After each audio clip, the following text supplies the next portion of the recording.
What's up, kid folk? It's RJ Young. I am not on a step mill. Consider hitting the like and subscribe button because I upload a video every single day. It's always college football related, sports related. We have a good time. Today, joined by my best friend, Ron Taylor. Ron, tell everybody what's up. Hey, what's good? So there's a number of things that have been going on, and college football among them, things going on. I kind of want to start with the news coming out of like Ohio State and what they're up against, because now it's gotten a little bit more complicated with some news that broke today. So Ohio State had to have its game canceled against Illinois, but didn't have to have its game canceled against Illinois. They decided to cancel their game against Illinois because they had enough players to play, but the rate of cases that it spiked among the Ohio State program was enough for Gene Smith and president at Ohio State to say, hey, look, Ryan, we don't think y'all should play because there's a chance that if y'all get on this plane, that this virus is going to spread. And by the time y'all get back, you're going to have to cancel Michigan State and Michigan. So how about we just cancel the one game so we don't have to cancel the two games? To which, Ohio State stands are pissed. Not the least of which, are a few that I know personally. Ryan Day also tested positive for the virus. So this will be interesting to see whether or not he's allowed to even coach at Michigan State this Saturday. If not, Larry Johnson will likely assume the interim head coaching role. On top of that, if Ohio State is disqualified from playing in the Big Ten championship game because they have not met the minimum number of games play requirement of 6, Indiana is supposed to assume that spot as the representative of the Big Ten East in the Big Ten championship game, ostensibly against Northwestern, in a game that would lack all sorts of credibility because the best team in the Big Ten and one of the best teams in college football would not be playing for their Big Ten championship or defending their Big Ten championship. That got further complicated this afternoon when news broke that Michael Penix Jr. had suffered what is being called a season-ending lower leg injury. I don't know if the kids are up on this or not, but we no longer make references to ligaments that might have been torn because we don't want to hurt kids' draft values and HIPAA and all sorts of other stuff that I think is sort of nonsensical because college football coaches are the most secretive people in the face of the earth, like just flat out. They'll shoot at planes flying overhead because they think that somebody's trying to get film on them. So for all intents and purposes, it could just be a really tough Charlie horse. Yeah, but a season-ending Charlie horse, such as it is. Very serious. Right. So Michael Penix Jr. is the best player on Indiana's football team and their starting quarterback. He's actually the dude that got all this started with his stretch across the goal line to beat Penn State in overtime, 36-35. So now you're looking at a Big Ten championship game without a marquee player in it and without your marquee football team in it, which is exactly how you draw it up if you're Ohio State, right? No. Or the Big Ten. No. So conversation I've been having on the Twitters is people are pissed at Kevin Warren. Kevin Warren is the Big Ten commissioner. It's been his only year on the job. He's following Jim Delaney in this. He took over in a pandemic. And I remember earlier that we had some mildly nice things to say about him. I still got mildly nice things to say about him, but here's my point was, if you're going to be angry and you're going to pick a fight with the 14 presidents and chancellors. Don't pick a fight with the commissioner who works at the leisure of those 14 people. They make decisions. And when they did make these decisions to go with these protocols that are much tighter than any other place in college football, they did it with 2 of their presidents/chancellors who have medical backgrounds, as in doctors and PhDs in epidemiology saying this is what we're going to do. Tend to trust those people. Also, they make decisions. One of those is the president at the University of Michigan. He was not actually on board with playing football this year. But if we were going to play football this year, he had these criteria he wanted everybody to meet, and they agreed to these things. Kevin Warren's job in this particular instance was to tell you what they told him. So I got people that are saying Kevin Warren handled this wrongly because he said, we're not going to revisit this decision. And then he sent out a letter that told us absolutely nothing and seemed to even further the discussion about why are you doing this when everybody else is doing this. So I come from the standpoint of he didn't actually owe any of us an explanation, to which they'll be like, he owes the coaches and the players an explanation. Nah, he actually doesn't. The only person that he owes an explanation to is that gang of 14 because they sign his checks and money talks. And the cool thing about money is it only has to talk to the people signing the checks. He doesn't owe anybody an explanation for why they're choosing to do what they're choosing to do. You can either do it or you cannot do it. But the conversation around commissioners is always fraught with me to begin with, right? Because we want to have good commissioners, we want to have bad commissioners. The fact of the matter is, if you're doing your job, you probably are not a well-liked commissioner, because doing your job means doing what your owners and in this case, college football presidents tell you to do. Somehow, Adam Silver gets around this by building consensus, but even I am like, I don't know, man. They're generally rules lawyers, and there's nothing wrong with being a rules lawyer if you say that the rules lawyer is on my side. But the second that your rules lawyer is like, hey, these are the rules, it's like, hold on, we can change those. It's like, you can't, you signed it. We have to move forward. We can do it. We can change it later after we're done with this period, but we can be mad at him all the time because we're human. We can be mad at anything if we want to. Right.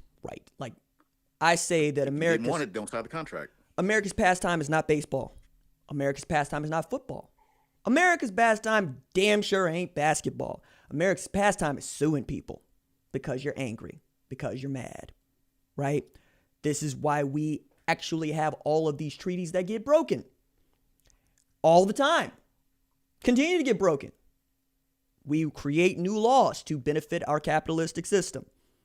And you're mad that somebody took advantage of the system or is taking advantage of the system, because Indiana could say, hey, look, we think Ohio State should play in that game, so we're not going to play in it. But guess what Indiana ain't going to do? Turn down nothing but their collar. Because in this trash college football season, Indiana was one of the cool stories going on, and now it's not anymore because Tom Allen lost his starting quarterback, dude from Tampa. Dude that's probably going to get drafted in the first round of the 2022 draft, not because he's a great football player, but because he's a good quarterback, and there's a difference. You know, reason I say that is like Jordan Love threw more interceptions than anybody else starting games last year for Utah State. He was 32nd overall pick to Green Bay. And that pick is worth its weight in gold now because Aaron Rodgers is an MVP. Like, that's just what he's been doing. So I'm interested to see, one, if Ohio State gets to play this game against Michigan State this weekend. It feels like they're going to try. It feels like they can. And then two, to find out just how deep this conspiracy goes, because there is a conspiracy among Ohio State fans that Michigan will cancel this game next week anyway, just to spite Ohio State. That is what I've been thinking for 2 weeks. Because as we approach the end game, or as we approach the end of the season, first I thought about how many players are going to play the entire season and then either opt out or transfer because you got no reason not to. About to say, and team is trash. And then as I was looking at Ohio State, I'm thinking, they don't like this team, and nobody's making money anyway. So if we can, trying to keep it PG, if we can be the fly in the ointment, why not? You got no reason not to. And you have the perfect cover. And to be truly honest, it's technically underline the right thing to do. I would push back on this one point. Nobody needs to win in the game more than Jim Harbaugh. Okay? Like, Ryan Day needs to win. He needs to win because they want to play in the college football playoff. And if they lose a game at all, they're going to get knocked out. Period. No ifs, ands, or buts about that. They can't lose to a Michigan State who's bad, even though they beat Northwestern, who we thought was good, but I think is just, above average this year. Good for Northwestern. Pun intended. They can't lose to Michigan because Michigan is actually bad this year. Like, Penn State was winless before last Saturday and beat Michigan. And more than that, beat Michigan in Ann Arbor, and with the fourth string tailback as the starter and the fifth string tailback getting double-digit carries. And Penn State had been giving up 36 points per game on average and at least 30 in every game they played. They only score 27. They win by 10. Which is to say, if Michigan had just hit the average that opponents have against Penn State, they'd probably win the game, 30-27. Full stop. Now you got Jim Harbaugh, who is very much being looked at sideways on a number of different topics, but not the least of which is, yo, man, we brought you here to win championships, not to be mediocre to above average. To which I have this. If Jim Harbaugh wants to be the head coach at Michigan, he needs to beat Ohio State. You can't afford to have that game canceled. Okay? Absolutely. But if he doesn't, no, but if he doesn't,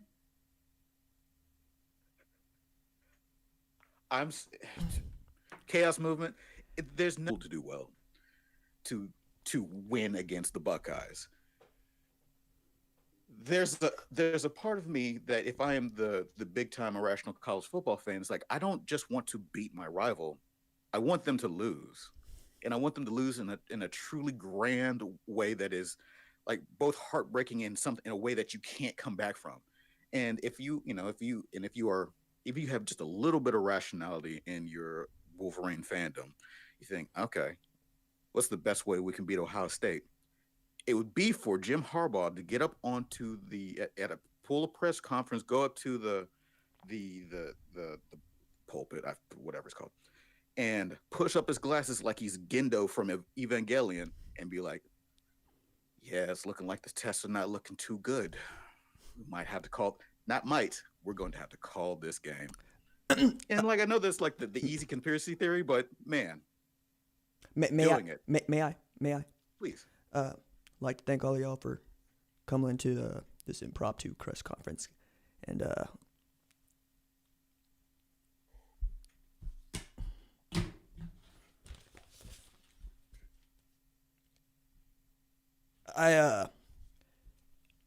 says here we will not be playing against Ohio State.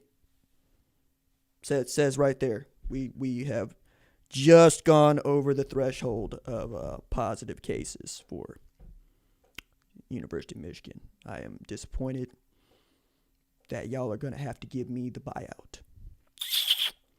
I am disappointed that I will be taking a year off to sit in my khakis with my shirt off and drink your beer. Headshots and $100 bills. That's all it is. If you're Jim Harbaugh, there's no downside to this, because it's not like Jim Harbaugh is going to keep his job. Like, he's not going to turn around and turn into Bobby Bowden.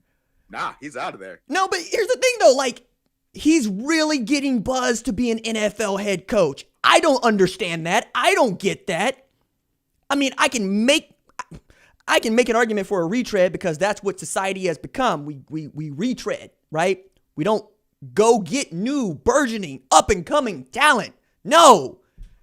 Give me the same dude that was just mediocre to bad elsewhere. You know, like that's where we are with this. But I don't see it, because Jim Harbaugh is nothing if not prideful. And the last thing that man wants to do is leave Michigan winless against Ohio State. Like, there's lots of data out there that he would like to change, right? Not the least is being 2-12 against top 10 teams, right? And really bad against the three teams you ought to beat, or you should beat, or we want you to beat: Michigan State, Penn State, and Ohio State. But like, even Brian Griese is out here just being loud about it. So for those of y'all who don't know, Brian Griese played college football at Michigan, calls Monday Night Football on ESPN with Louis Riddick, where Louis Riddick is out there just doing the most. I love hearing that man talk football. He's so enthusiastic about these trash football games they sometimes get. It's the best, right? And Steve Levy's out there just zing, zing. It's a really good broadcast. I enjoy it. But Brian Greasy took a screenshot of a screenshot, posted it to his Twitter where he posts nothing ever, and said enough is enough. Like, when you got dudes that don't pay attention to Michigan as their job, like Brian Greasy, coming out here asking for your head as a big picture of you, Jim Harbaugh, your profile is next to this really crappy bunch of statistics. Yeah, I would want to stick around because he's got 1 year left on his deal, right? And the thing that people keep saying is, you don't want to recruit with 1 year left on your deal. What are you going to tell recruits? That you're the head coach. Hello. That's what you tell them. Like, this is another thing. My job is here to win football games. Would you like to win football games? Right. I mean, and it's not as if he's been recruiting poorly. Like, after his first year, everybody's first year is pretty bad, save Urban Meyer, who came out like gangbusters. I need to write about that, quite honestly. But he's been doing good. Like, he wins 9 games. You know, he'll put together the odd 10-win season. Just won't beat Ohio State or Penn State. Won't win a Big Ten championship, right? He wants to get over that hump. I get it. I understand. But where I come down on this is also in this conversation around, well, buying your head coaches out and recruiting during the silly season. So I want to get to this topic because I think that this topic is also part of the Michigan conversation. You know that Derek Mason got fired as a head coach of Vanderbilt. Okay, They're 0-8. It might be the toughest job in all of college football, like period. Like, it is really difficult to think of ones that are harder to get done because even Kansas had a blip there where Mark Mangino had them playing in the Orange Bowl and was a top 5 team in like 2007. Okay, even Georgia Tech won an ACC championship with Paul Johnson running the triple option in Atlanta. Vanderbilt has had one dude have a winning season or leave there with a winning record, James Franklin, in 40 years. They have never won the Southeastern Conference. The Southeastern Conference has been around since 1923, and they've been in it from the jump. Okay? It's tough. But Candace Lee, shout out the black female athletic director, said, look, I want an offensive-minded coach, and I wanted to get Derek up out the paint, not because I don't like Derek, it ain't working, but because I want the recruits to know you're not going to sign with Derek Mason. You're going to sign with somebody else. I'll try to get somebody else before signing day, no promises. To which most coaches would be like, okay, I get that. Meanwhile, over there in Austin, Texas, they're taking the opposite tact. Chris Del Conte talk about, I called recruits personally after the Iowa State loss to tell them Tom Herman is the head coach of the University of Texas. I think Chris Del Conte is out here buying time for himself to go narrow his list of candidates to replace Tom Herman. Because Tom gave a press conference this afternoon and it was hard. Because like he gets asked, do you expect to be the head coach at Texas next year? To which his answer is, I am 100% focused on beating Kansas State on Saturday. To which, if I might step to the podium one more time, and Ron, could you deliver that question to me, please? Do you expect to be the head coach of Texas? Do you expect to be the head coach of Texas? No, I don't think that's in the cards. I mean, I'm not going to resign or anything because I got $25 million coming to me as soon as they fire me. I wonder what I can get from my house. Yes. Question, Coach. Yes. Is money more important to you than wins? Ooh, they pay me $5 million to coach this team. Would I do it for less? Probably not. Does that answer your question? Thank you. No further question. Oh, okay. The defense rests. Since we here, strange press conference. Since we here, let me also add in here. Remember, y'all got into a bidding war for me, Tom Herman, with LSU. Remember? Y'all won that bidding war. Y'all decide y'all gonna pay me $5 million to come here and clean up what Charlie Strong couldn't get right and what you fired Mac over. I'm starting to think it ain't me. For that matter, I'm starting to think it ain't Charlie or Mac. I'm starting to think it's you. I'm starting to think y'all the problem. I'm starting to think maybe I got too many people with my phone number telling me what I should be doing with my football team. Because the way that it's been characterized to me and the way that I understand it to be going down in Texas is not unlike Friday Night Lights, where you got Buddy Garrity stopping in his Firebird as you're walking into Walmart to say, hey, Coach, how you feel about big bad Dallas Carter? They're it's a tough team. We're gonna do our best. Yeah, well, we're a tough team too, Coach. So beat them. Or what? Or that'd be a tough deal for you, Gary. All right, so let's get it done. Wait a second. I make the state championship game with half of Boobie Miles and with Boobie Miles on crutches and with a dude that has footsteps Falco energy when somebody's rushing him, and you're going to fire me for making the state championship game? Yeah, because this is Permian, or this is Texas, or now this is Broken Arrow, because I got to go a tangent right quick. David Alexander was fired this morning. And, I know David Alexander. I like David Alexander. He's a cool dude. He's a kind dude. He's a teacher. He won a state championship at Broken Arrow 2 years ago. They lost to Union in the quarterfinals, a team they beat 14-7 early in the year. They decided to fire him and go in a different direction, to which anybody who's been covering Broken Arrow football is all like, hey, yo, dog, what are y'all doing? Is something going down? Is there a scandal we don't know about? To which David Alexander gave an interview to the Tulsa World and said, you won't find any DUI. You won't find out that I said the wrong thing to the wrong person.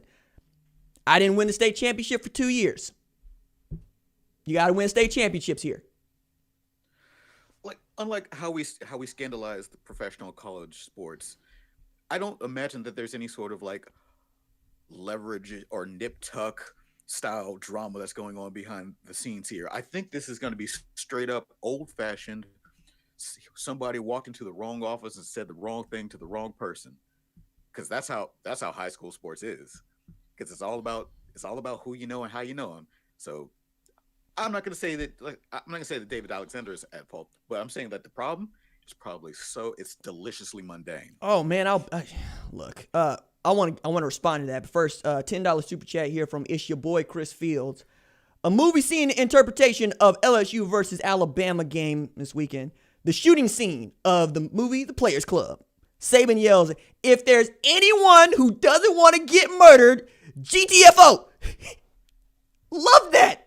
That is what you use your super chat on. A Players Club reference. That's what I'm talking about. More of that in the chat, please. We're going to get to Bama and LSU. Oh, yeah, LSU. Oh, yeah. Oh, yeah, we're going to talk about it, baby. We're going to talk about it every single day here on the RJ Young Show YouTube channel. I'm going to get after y'all. Yeah. Run and hide. Hide your kids. We going in on LSU. All right. So, David Alexander created a winning culture at Broken Arrow. And by winning, I mean state championship. I don't mean Michigan. See what I did there? How you gonna fire the man who built your culture? This is quite literally Oklahoma State firing Mike Gundy 2 years after being an Iowa State win away from playing for a national championship in 2011. Right? And that's the thing. Mike Gundy didn't even win a national championship. He won the Big 12 championship. And now you're going to fire David Alexander, who everybody likes, who everybody gets along with, because the culture that he built is somehow besmirched by him. I don't get it. Shout out to SPH Huntsville, says, RJ, I'm new to your channel. former HBCU player and high school coach now. That's what's up. Great content, bro. Alabama A&M for life. Nah, that's what's up. I appreciate that. Nah, that's what I like to see. All right, so after that tangent, right, get back to Tom Herman, getting back to recruiting. I thought it was stupid that the NCAA didn't force this early signing period to go away this year and push it back to National Signing Day in February. Because I don't know if this has hit the rest of y'all, but like since I apparently eat college football, I've known about this and talked about it, I thought. But the dead period has been extended through April, which means that we're going to go a full calendar year without any prospective student athletes being allowed to take official visits of any kind and coaches to go recruit them in person at any time for an entire year. So to be clear, it's not just football. We're talking about all sports. No, this one extends to football. Okay. Yeah. I think it extends to men's basketball as well. Basically the revenue generating sports. So you got coaches that now got to offer 2022 kids off of film from this year, assuming they played this year. Not because like the contact period for the 2022 kids was September 1, right? That's when you can start talking to them. That's when you can start like going to see them, getting to know them, all that type of stuff. We were all thinking that perhaps that, by February, January, maybe people be allowed to move. Well, number of cases did not go down. It's going up. All to say, you have coaches that are going to get fired and coaches that are going to get hired that got to recruit a kid off of huddle film and then got to make a phone call. Or no, they can't make a phone call. You have to get word out to them that they can call you because they want to talk to you. Because I don't know if you know how the contact works in all of this. No, recruiting's not my strong suit. But what it sounds like is that there's a lot of bagmen are getting their cardio in. Reggie, $5 super chat here says, RJ, the word on the street is Nate Robinson saw your video and has called you out. Time to get your Clubber Lang on. They got to drop. I got two things to say to them. Like and subscribe. He said, like and subscribe. My man. All right, let me see what this other one. Spartan Legacy says, it's a sad fact Nick Saban will retire eventually, and we need a coach to continue the dynasty. Could Urban Meyer, if he wanted to be the future coach? No, is the quick answer to that question. But we'll take on that one a little bit later. Because I'm going toward who could recruit in this climate, assuming Tom Herman gets fired after Kansas State game at Texas. But the Urban Meyer. Now, problem with this is multifaceted. First is he's actually really good. Like, not actually. He's really good on Fox. Like, say what you want to about everything else. For what his role is at Fox Sports, he's very, very, very good, right? Everybody likes a football lesson, and everybody likes a football coach on set, and he's one of the best football coaches of the past 20 years. Okay. But the man chose to retire in large part because the stress of coaching at Ohio State and the stress that it put on his family was too much. He's even got, a little bar and restaurant up there in Columbus. He's having a nice time. It's kind of like Bob Stoops in that way. Why would I want to do what y'all are doing?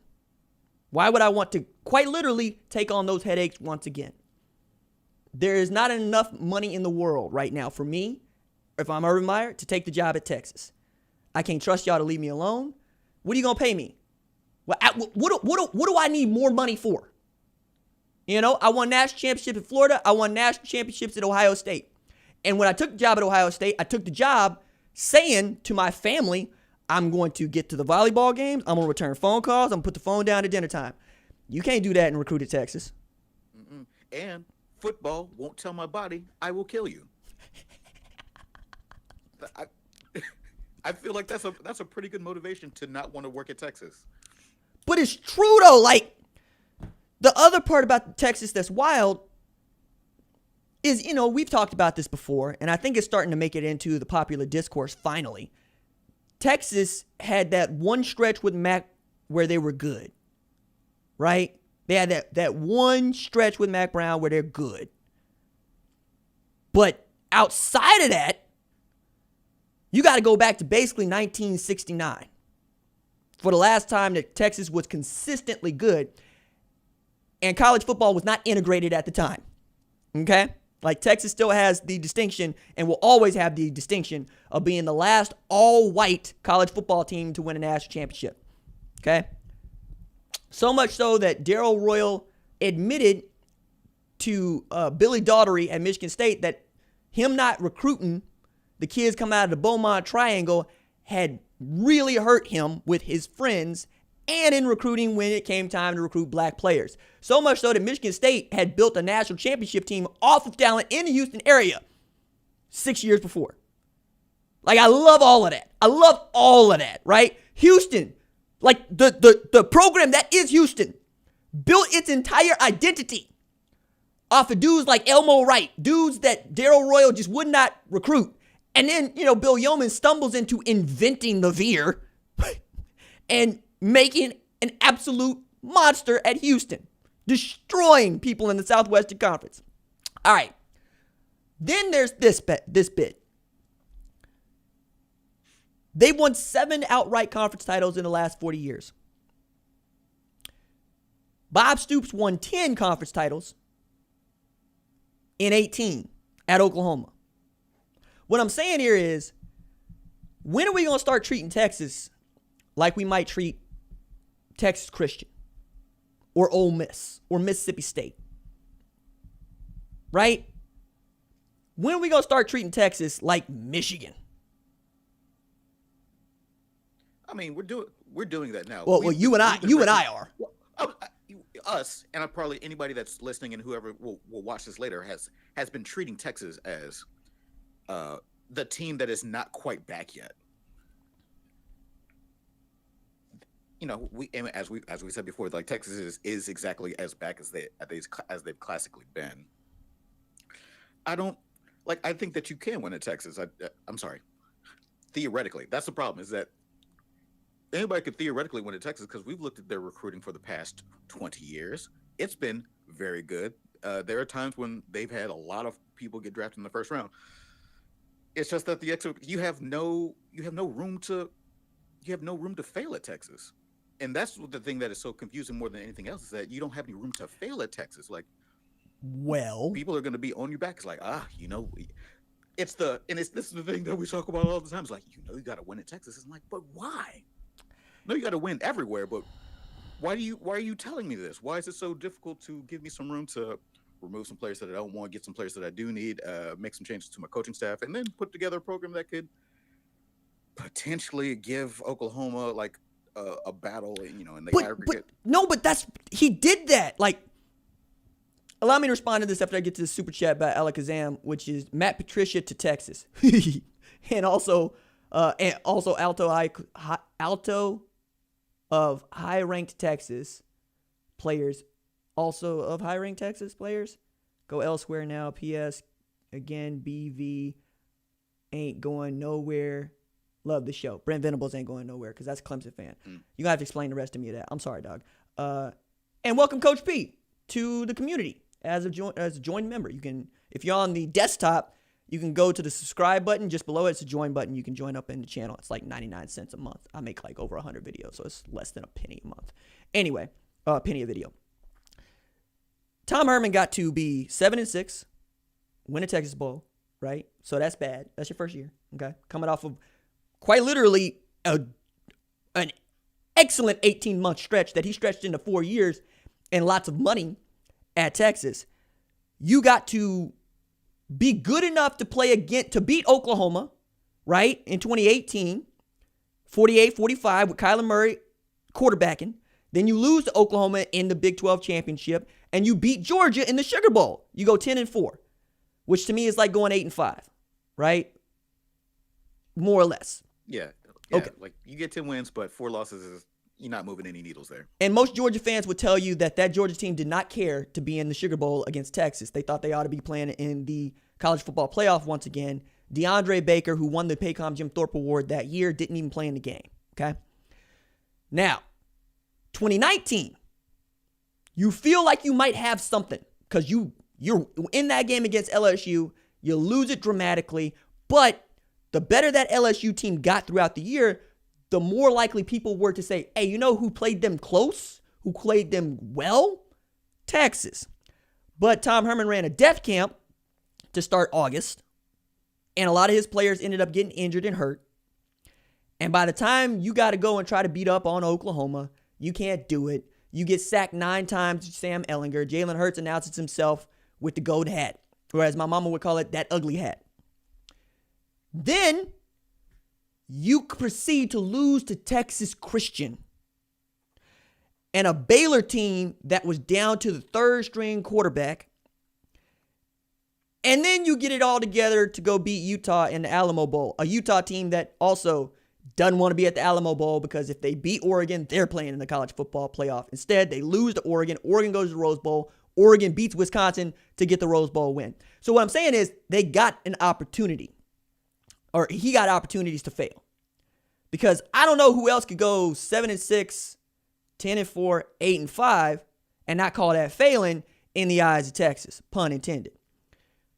And then this year, you're not good. In a year where I, and quite literally everybody else who had been following Texas, was terrified of Texas.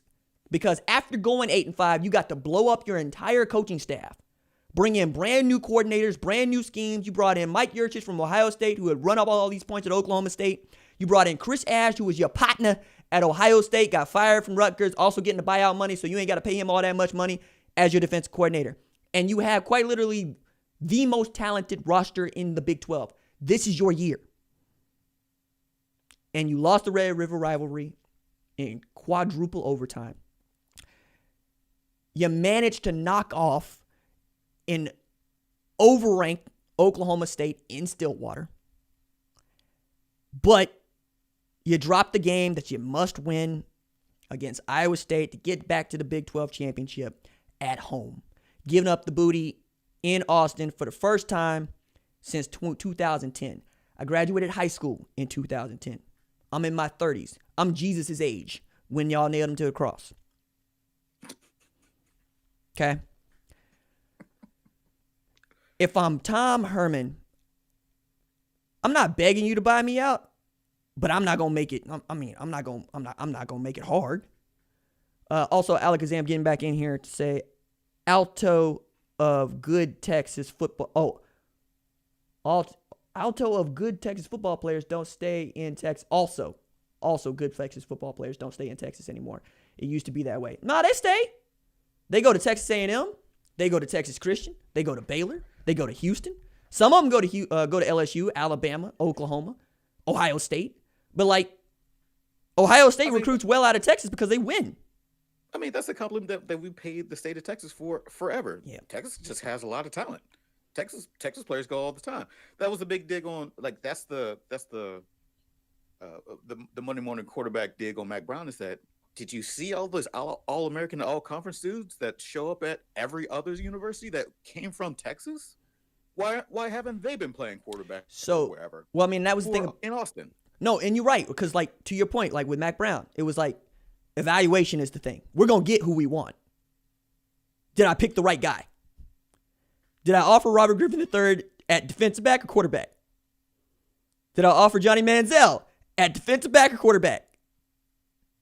Like, that was what was so infuriating about the Mac Brown era, was that we knew Texas was going to put together one of the best recruiting classes in the country, and they kept messing around. Coach P says, do you think Rhett Lashley would get a look for the Texas job? I hope so.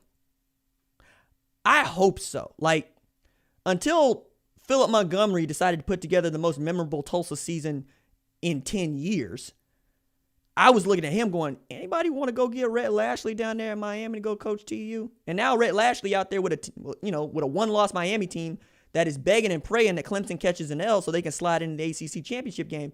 But Lashley grew up under Gus Malzahn. Like, I even think he played quarterback for him at Springdale. And he runs the same offense. If anything, he might run it better, right?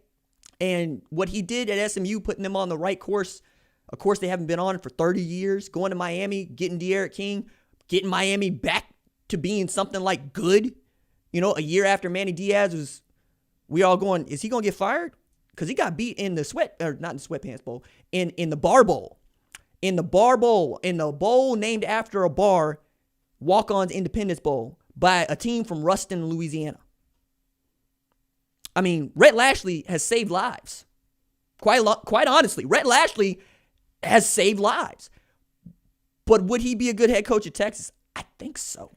I think he can recruit too. I think he can develop quarterbacks. I think it's a good look. What do you think, Ron?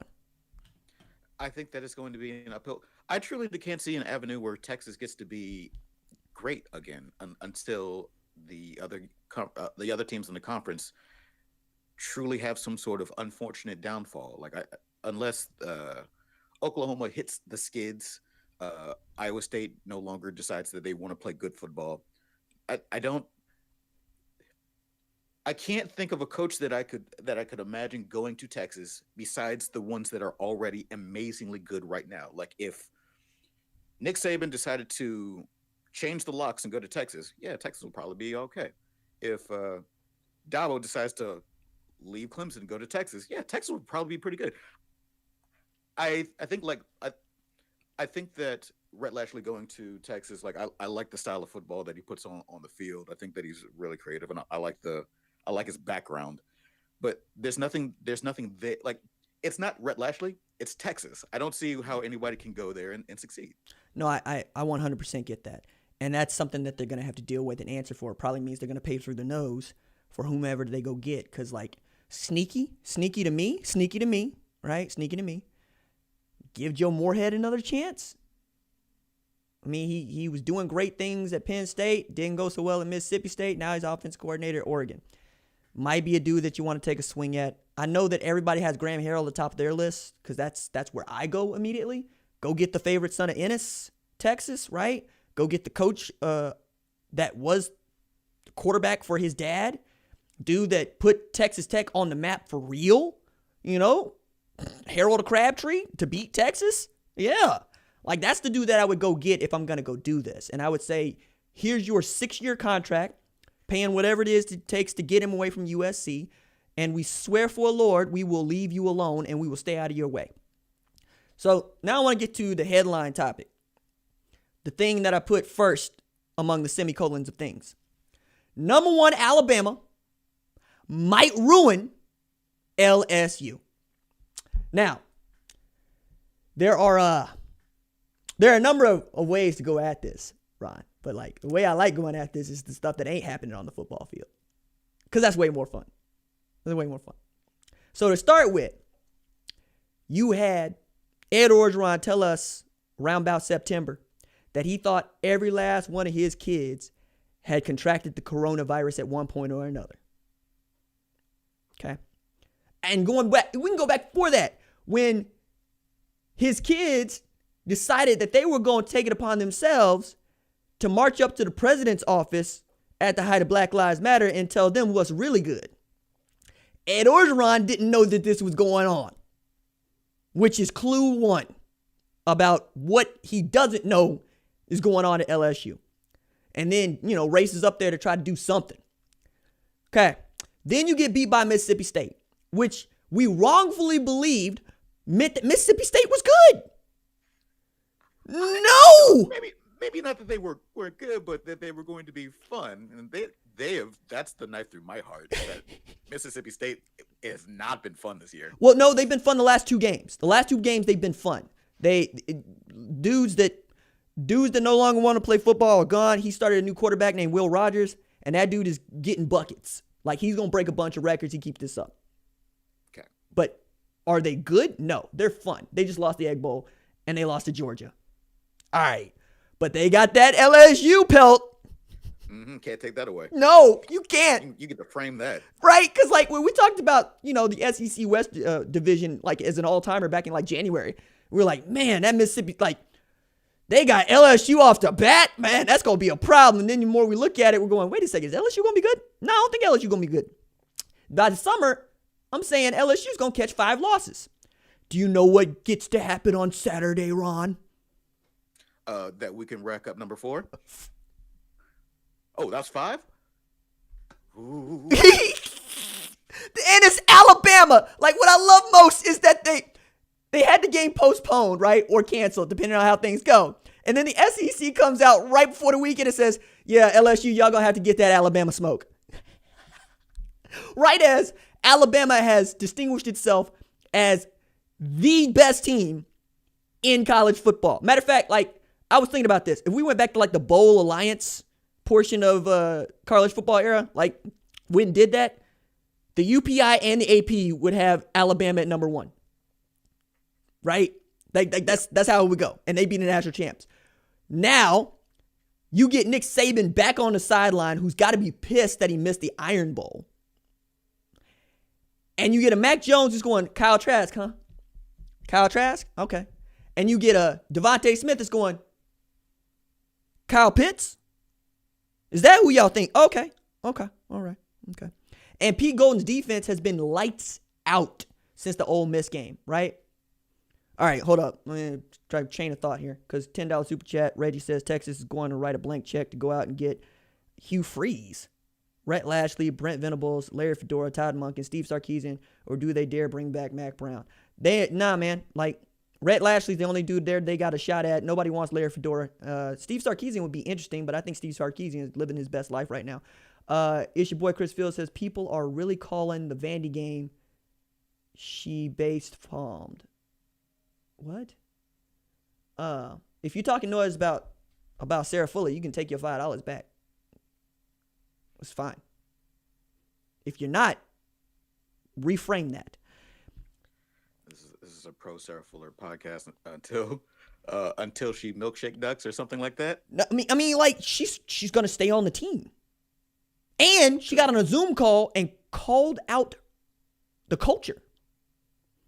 Like, there was an ESPN staff writer, I believe, who got a Zoom call, interview with her, and she said, "Yeah, I was like, y'all gonna call each other out about this attitude y'all got on the sidelines, because this is trash. Like, I won an SEC championship as a goalkeeper at Vanderbilt, and we were constantly in each other's ear, because that's what you got to do to be accountable."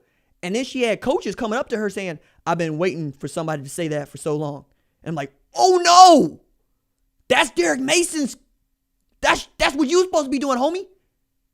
And he wasn't. Anyway, so like on this Alabama kick, can I deep cut you right quick? Actually, before you do that, I'm gonna interrupt that train of thought one more time. Back to that the super chat with all those coaches that homeboy just named. Anybody that has a name already knows how much of a poison pit Texas is. The problem is that why would you ever leave there, assuming that you are making good money wherever you are, or you already have a good record, or you have an established place? Texas is not a landing spot for you. Like you said, with Vandy and Texas being they share an office as the worst coaching spots in America. Amazing. One that you can't win at, and one that you'll have a hard time winning. Anyway, go ahead. Yeah, it's not the coach, dog. It's the culture of Texas. It's not the coach. It's never going to be the coach. Unless it's DKR, and he was there forever. So, with Alabama, the deep cut, right? You remember I was telling you last year how Derek Stingley Jr. is the truth, and he was the best corner in all of football, best defense back in all of football? Mm-hmm. Okay.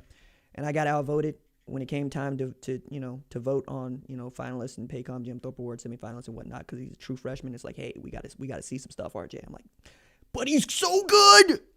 You know who's so good this year? Malachi Moore. Malachi Moore is a true freshman who plays the star, that's the nickel slot for anybody else, at Alabama. It is the toughest position on a football field to play. You are part linebacker, part safety, part corner, and you got to be all three depending on what the play is. And he's their best playmaker on defense. Interceptions, force fumbles.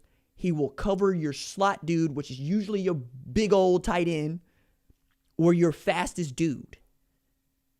And that man is showing out. In a year where Patrick Surtain is being talked about as the number one corner to be taken in the 2021 draft, Malachi Moore is out here putting up just outstanding statistics and dunking on whomever you put across him in the slot. It's getting to be where it's hard to ignore just how much better the true freshman has made them. And his backup is just as good and also a true freshman. His name is Brian Branch. I can't stand how good this kid is. And I can't stand that Alabama has a true freshman who can not only start right away, but can start right away on defense and beat his code. But then again, like, he would have to be, right? Because it's Alabama. Like, the number of dudes that they can just throw at you is stupid. And yet this is the dude that rises to the top. And he's just that cold. Yeah, like we're saying, like Alabama, because you can imagine that there's going to be a pretty good starting freshman safety star bandit at Marshall. I can believe that. But at Alabama, where they've been sharpening iron for 10 years straight, this dude has to be real good. And like, I'm doing my due diligence and whatnot. He had a high school defense coordinator who watched him at corner and said, nah, he can't play corner anymore. And they said, where you going to put him? Slot safety. Why? Because he's going to be in the middle of the field, and I think he can impact the game. I know he can impact the game. I need him to impact the game. But if you put him at slot safety, he's going to be playing like 9 technique and outside linebacker and safety. And yes, he is. He's going to be everywhere. And he took to playing slot corner and star in high school, which tells you a lot about what they were doing at his high school football program, right? Putting him in position to play this position right away when he gets to Alabama, because his defense coordinator said straight up, I want to use him like they used the star at Alabama. You know who else played the star at Alabama? Like D. Milner, a dude I thought was going to be the truth in the NFL and just wasn't. Like, I really did. I thought he was going to be. Yeah, no, it's tough. NFL stuff. We know that. Yeah, like, the dudes that play that position are just cold. Minkah Fitzpatrick, cold. Malachi Moore might be better than Minkah Fitzpatrick. Minkah Fitzpatrick won the Paycom Jim Thorpe Award in 2017 and can play 6 positions. I'm usually on cruise control when you have me here, but you said when he was better than Minkah Fitzpatrick, like, you made me gasp a little bit. So, like, I watched as much of the Iron Bowl as I possibly could, right? Because I was preparing for solo radio on ESPN Radio. Hey, I hosted solo radio on national radio on Saturday night for 2 hours, and it was glorious. It was awesome. I'm glad that I prepped as much as I did, not because I needed it all, but because it felt real good. It felt real good. It's nice to feel good doing something. It's nice to feel like you're good at something, especially on that sort of a stage. Very cool. Shout out Mike Garinaga for believing I could do that. But like, I'm thinking about this in terms of LSU now, because LSU did not look especially great against Texas A&M, but they didn't look bad against Texas A&M. And remember, Texas A&M still thinks they ought to be playing for a college football playoff spot. To which I'm going, if that's the case, y'all ought to drop 50 like they did on you last year, this year. But instead, that game is 20-7. And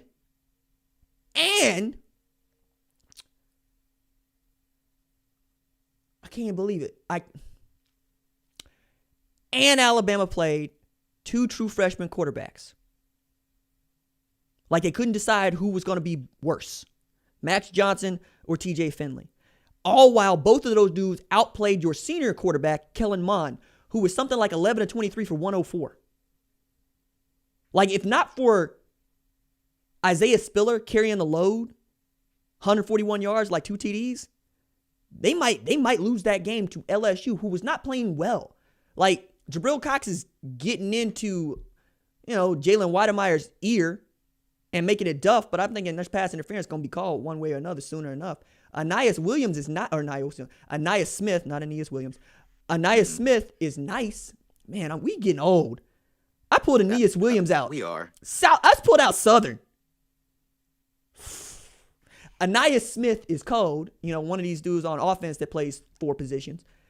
But, like, if you're telling us that you're better than Ohio State or Notre Dame, you got to stop a mud hole and walk dry LSU, and they didn't do it. That said, they did put number 4 on the Tigers. Number 4 on the Tigers. Gonna get 5 on Saturday. 1, 2, 3, 4, 5. Running out of fingers here, y'all, dog. Y'all still got to play Florida, too, after this. They thought I forgot. They thought I forgot they're going to get to 6. Because you know who needs the style points right now. I was about to say, I don't need to be clear with you. And, this is not my audience. But, only gleeful about all of these losses that LSU is getting is because people wanted to say that they weren't going to catch these losses. That's it. In my perfect world, I absolutely want to watch LSU stomp a mud hole and walk it dry through the whole SEC. That's where my allegiances lie. Mm-hmm. But if anybody was looking at this team, it's like, nah, they about to run this West. 2020 is their year. It's like, what? Excuse me? With what?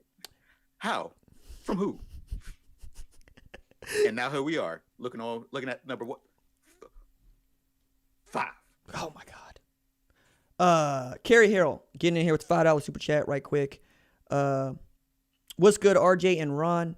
How scared is the country at the thought of Waddle possibly coming back for the playoff? Also, Texas and USC are cursed. I'd be terrified. Like, I think he's on track to come back, and I think he's going to make it back for the playoff. But I'd be terrified because when Jalen Waddle was playing, he was the best player in college football. Straight up. On a team full of dudes that have a claim to that mantle, right? Mac Jones might be the 4th best player on the offense, okay? Najee Harris has an argument to be the best tailback in all of football, right? And then Devontae Smith said, I heard y'all said Jalen Waddle was the best to do it. Shout out to my man Daniel Dillard over at College Football Nerds for this comp. But I'm about to show y'all how I Deshaun Jackson. And like Dillard would be the first person to tell you it's because he's skinny, right? And he's fast and he takes top off the defense. But like the way that Devontae Smith has been destroying people, it's tough, man. It's tough because I was about to say, if Devontae Freeman would probably be Smith with you. That dude played running back in the NFL. Right. Devontae Smith. Pardon me. Devontae Smith would probably tell you that Jalen Waddle is the best to ever have done it. But look at me. I'm a problem. I would if I'm him, I can't wait to have the other side of the field taken care of. Right? Like it's like Ruggs and Judy last year. Like that's what we're talking about. What? And like, remember when I forget Calvin Ridley and who am I thinking about? Was it Judy? Because Judy would have been a freshman. Not Jerry Judy. Oh goodness. Because like they just keep coming out of there. It started with Julio Jones and it hasn't stopped. Like it's just ridiculous. So like, why are you looking that up? Like Devontae Smith and Jalen Waddle are the best tandem in all of football. The second best tandem in all of football is Javonte Williams and Michael Carter. Those two dudes are averaging between them about 6.8 yards per carry. And if you make them one big tailback, they've rushed for about 1,700 yards in like 9 games. They've been stupid at North Carolina. Meanwhile, Notre Dame's defense is, I think, its calling card, even as most people can only name one dude on that defense. They just been stopping people. Man, that's gonna bug me. Who is that dude that was opposite? You're talking about Amari Cooper? Yes, thank you. Because Amari Cooper was destroying people until he got to the 2013 Sugar Bowl. Golly. And oh yeah, by the way, O.J. Howard. They got another O.J. Howard. Jay Billingsley is becoming another O.J. Howard. Like, that's the dude backing up Miller Forstall. And he's out there. Like I said, wait a second. Where are you getting these dudes? And then I look at the 2021 recruiting class and 2020 and so forth, so on. But like the 2021 recruiting class has both of the top 2 of the 3 top offensive tackles in the country, the number 2 offensive guard, the number 1 center, a 5-star at wide receiver, a 4-star at wide receiver. Like, they're the number 1 recruiting class in 2021 in a year where I thought, for goodness sake, man. Who are these people? I think that's where we're gonna have to shut it down. Like I said, there's lots to talk about. I promise. More LSU dunking to come. Ron, you got a parting shot? Yes. If you don't wear a mask around people that don't live in your household, you don't care about them. There it is. If you like the videos, don't forget to like and subscribe to the YouTube channel. I upload video every single day, most time, like several times a day, quite honestly. You can download this at the RJ Young Show podcast. If you have missed any of it, it's wherever you get your podcast. And I will talk to y'all in like an hour. Deuces.